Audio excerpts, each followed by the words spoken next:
안녕하십니까.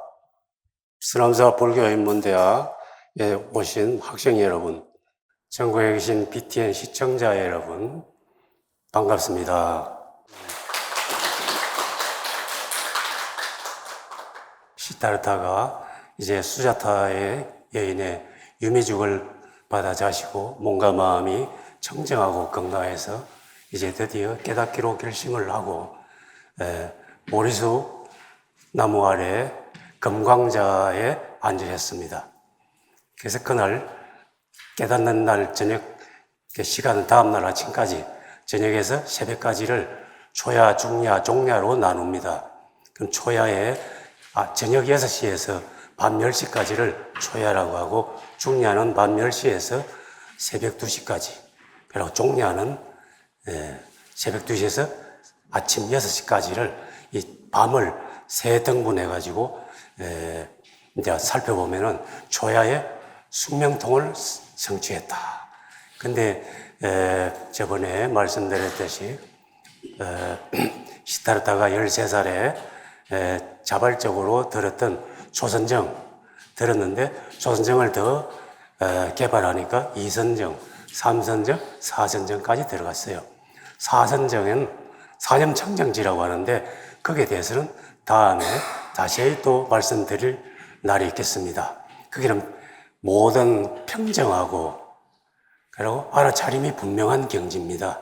거기에서 이제 자기의 전생을 관하니까 전생을 보게 됐어요. 숙명통. 자기의 전생. 한전생뿐만 아니라 다급 또 전생까지 여러 전생을 자기가 볼 수 있었어요. 그리고 다음에 중야 때는 모든 사람의 전생을 볼 수 있어요. 어떤 한 사람을 주목해서 생각하면은 저분은 어떤 행동을 해서 어디에 태어났고 또 그 결과로 오늘날 지옥에 태어났고 어느 중생은 어떻게 하면 어떻게 된다. 다 이렇게 알 수 있게 됐어요. 그게 천안통이라고 해요. 그리고 마지막 새벽 2시에서 새벽 6시 누진통인데 이거는 자기의 모든 번뇌망상, 무명이 싹 사라졌어요.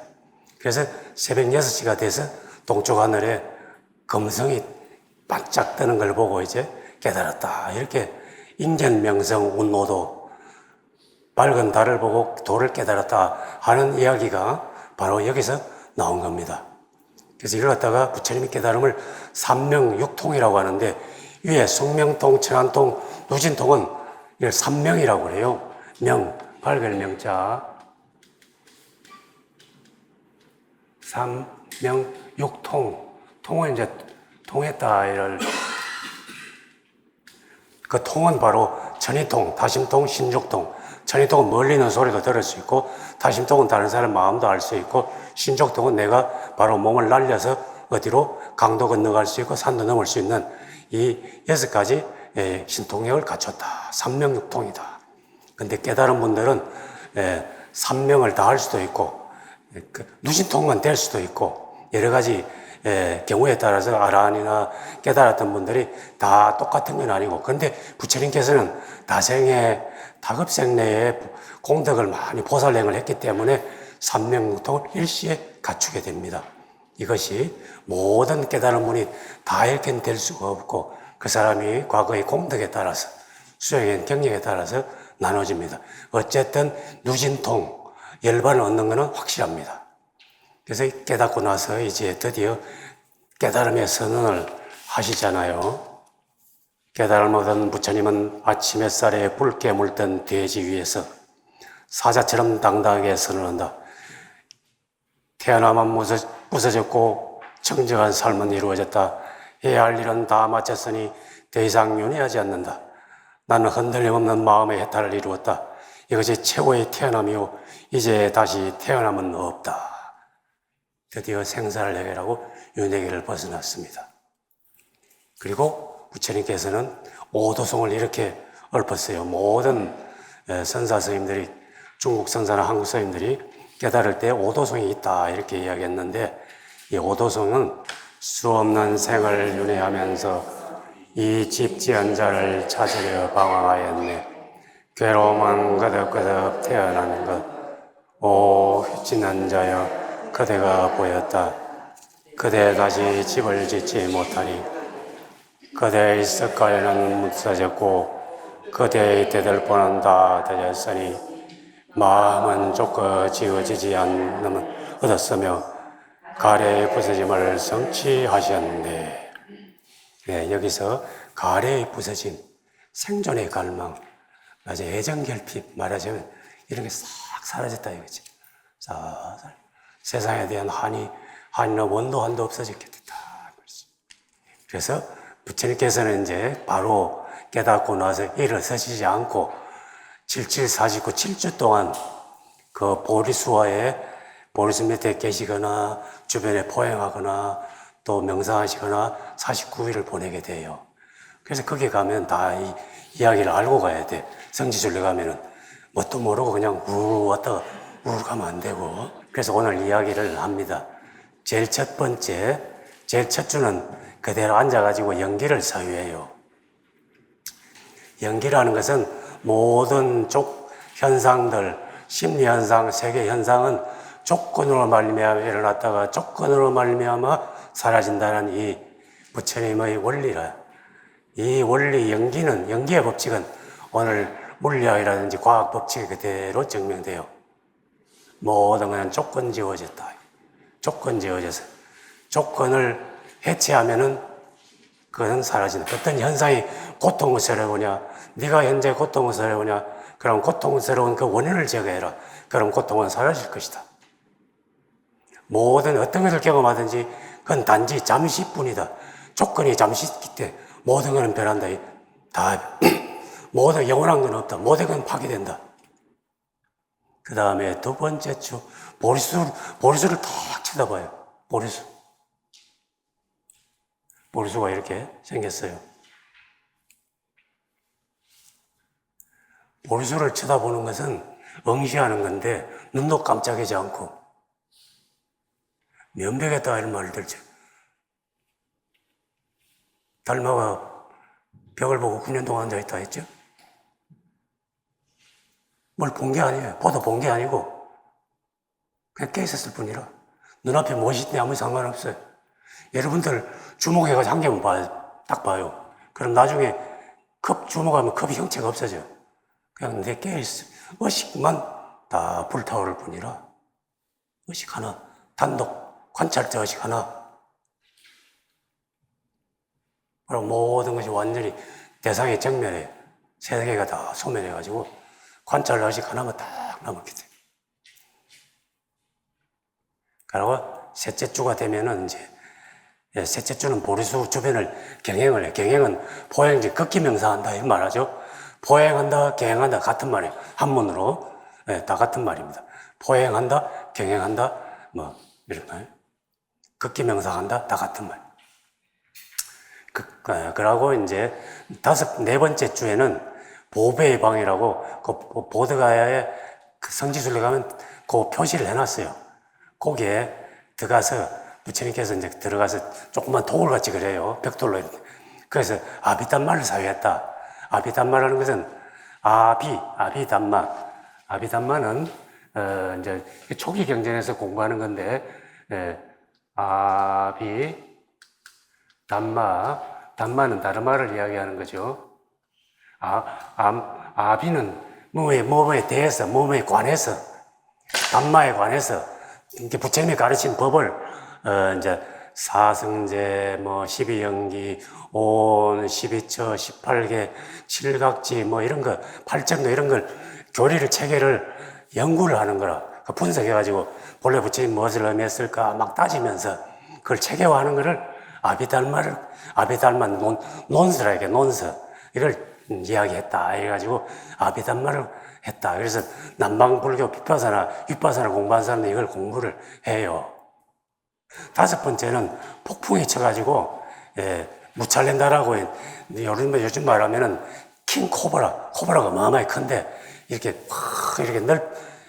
이런 뭐라 그러나, 목에 힘을 주면 이렇게 넓적해가지고, 킹코브라가 부처님을 폭우로부터 보호했다. 해가지고, 거기서 또 일주일을 지내요. 무찰린다라고 용왕의 이름이라. 한국에서는 용왕을 용왕을 생기는데 이게 사실은 뱀신을 숭배하는 거라. 그래서 우리나라 민속신화 용왕을 모시잖아요. 이게 다 유행한 거라. 미얀마나 타일랜드나 또 라오스 이런 데 가면은 봄철이 되면은 물을 서로 막 끼얹으면서 물에 색깔을 타고 끼얹으면서 축제하는 게 있어요. 그때가 다 이런 시절이라, 그때. 그게 물이 많잖아요. 캄보디아 앙코르와트 가면, 또 근처에 똠네삽이라고 어마어마한 큰 민물, 바다처럼 모여는 그게 가거든. 그게 관광 코스가 있어요. 그런데 뱀이 많이 살아. 그러니까 다 용왕을 하는 민속신앙이 다 발달되어 있어요. 다 그런 문화 영향이에요, 이게. 그래서 용이나 뱀을 신으로 신격화돼가지고 이제 인간을 도와준다. 호법신으로 다 만들어 놨어요. 그리고 이제 다시 여섯 번째 주는 라자야타나 줄이 밑에서 법렬에 드셨다, 삼매에 드셨다 했네. 이게 반년철이라고 하는데, 인도 성지순례나 앙코르와트 가면은 나무가 가지가 어마어마하게 커가지고 수염난 것처럼 가지가 또 땅에 들어갔다가 다시 올라갔다가 막 이렇게 좀 괴이하게 생긴 것 보셨지? 그게 반년철이라. 그 밑에 그런 나무가 있어요. 우리나라는 그렇게 자세히 안 해. 반년철이 밑에서 이제 법례에서 있었다. 7번째 주는 아자빨라 나무 밑에서 지냈다. 이렇게 이제 됩니다. 그리고 부처님이 깨닫고 나셔 이제 뭘 하실까 이야기를 하시다가 처음에는 설법을 안 하시려고 했어요. 내 설법은 세상과 반대로 가는 길이다. 누가 내 설법을 들을 기가 있겠는가? 사람들의 의식 수준이 다 욕계에 빠져 사는데 욕계를 떠나서 제적신명수를 떠나서 반대로 거슬러 올라가는 길을 가르치는데 영유도를 가르치는데 누가 나의 가르침에 귀를 기울이겠는가? 이래 내 말만 하면은 내 혼자 피곤할 뿐 내 스스로 열반에 드는 것만 갖지 못하다 이렇게 하니까 이것을 지켜봤던 제작선왕이나 범춘왕이 너무도 안타까워서 3번이나 내려가서 범천이 3번이라서 부처님 당신이 입을 열어서 세상에 말씀해 주시면은 아직도 눈에서 티끌이 적은 사람 있으면 그들이 마음이 열려서 깨달을 준비가 되는 사람도 있습니다. 예를 들자면 연못이 있는데 연못에 고개를 내밀지 못하고 밑에 뿌리가 썩은 연꽃도 있지만은 이제 아침 햇빛이 비치면 고개를 살짝 들고 수면에서 내밀어가지고 꽃이 필 연꽃들도 있듯이 당신께서 입을 열어서 햇살 같은 법문을 해주시면 그 중생들이 무명에서 깨어나서 머리를 쳐들고 깨어날 사람이 분명히 있을 것입니다.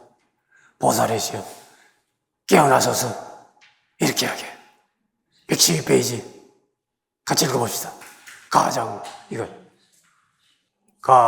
현명하신 분이시여 모든 것을 보시는 분이시여 슬픔을 없으신 분이시여 진리의 누각에 올라 태어남과 슬픔과 빠져있는 사람들을 구워보소서. 영웅이시여 승리자시여 일어나소서. 진리를 설해 주셔서 분명히 이해하는 이가 있을 것입니다. 그러니까 부처님께서 드디어 마음을 굳히시고 한 페이지 다음에 이거 읽어봅시다. 내 이제 감노의 문을 나니 귀에 있는 자는 들으라. 낡은 믿음을 버리고 이렇게 해서 설법이 시작되었는데 이제 여기에서 육도윤회도 이걸 영화 매트릭스하고 함께 엮어서 설명해 드리겠습니다. 매트릭스 영화 보면은 모피우스가 빨간 약 파란 약을 딱 주고 선택하라지. 빨간 약을 먹으면 검은 곳 사막도로 떨어진다. 파란 약을 먹으면 사막도 깨어나는 길로 간다. 선택은 여러분들을 순간순간에 달렸다. 다음에 큰 6가지 섹트가 있는 그 원을 보세요. 제일 밑에는 지옥, 그 다음에 아귀, 축생. 지옥은 끊임없이 고통이 반복돼. 의식을 회복할 날이 없어. 알을 차릴 여가가 전혀 없어. 축생은 동물 세계. 먹힐까봐, 잡아먹힐까봐 끝없이 두려움에 사로잡혀. 끊임없이 배고픔에 시달려. 그리고 약육강식의 세계. 그 다음에 아기는 방황하는 흔들리는 영혼이라 형체가 없는 귀신의 세계. 그 점점 목말라가지고 돌아다니게 집이 없어요. 가을밤에 날아다니는 낙엽과 같아. 누가 나를 불러주는 한점 따뜻한 곳을 찾아서 끊임없이 돌아다니게. 어디에 붙으면 그게 바위에 붙으면 바위 귀신이 되고 물에 들어가면 물속 귀신이 되고 그렇게 돼요. 귀신의 세계. 그 위에 아수라, 인간, 천상, 인간 세계, 천상은 욕계천, 사천왕, 도리천, 야마천, 도술천, 활약천, 타화자재천. 자, 그런데 욕계 육천의 왕이 타화자재천 말하라고 했잖아요. 이 야마가 바로 말하고 타화자재천인 줄 알아. 이 염라대왕이. 근데 여기에서 밖에 나가 계신 부처님이 있죠. 이쪽에 보면 하얀 부처님의 보살이 있지. 여기에 저 위에 윤회 밖에 나가지. 이분은 윤회를 벗어난 분이라. 윤회 벗어난 분. 삼독심을 다스리면은, 삼독심이 딱 열반을 얻으면은, 삼독심이 다 열반을 얻으면 윤회계 밖에, 염라대왕이 밖에 있어요. 그게 해탈한 거지. 해탈한. 이게 바로 시타르타고 붓다고. 이쪽에 계신 분이 여성 부처님인데 바로 야수다라라. 네, 야수다라. 내가 매트리스는 바로 욕계를 이야기해요. 욕계. 환영 속에 사로잡힌 욕계. 매트리스. 내가 매트릭스를 설계한 아키텍트다. 그러니까 키아누 리브스가 딱 가가지고 당신이 매트릭스를 설계했어요. 그러니까 내가 설계했다. 그런데 따지고 보면 너도 나하고 공범자다. 왜? 여러분들이 다 공범자예요. 욕계를 여러분들이 가담했거든. 욕계의 공모자거든. 왜? 욕계를 움직이는 힘은 탐진치니까. 탐진치를 거들러 주고 있잖아. 그게 다 욕계의 자손들이거든. 욕계의 식민지에 타협한 것들을 탐진치를 끊지 못하면. 그 때문에 키아누 리브스가 각성을 해야 돼. 그 때문에 아키텍트가 그렇게 이야기한 거라. 다음에 이거 더 가져오세요. 다음 시간에 더 자세히 말씀드리겠습니다. 궁금한 걸로 끝내야 다음으로 다시 강의에 모시겠습니다. 감사합니다.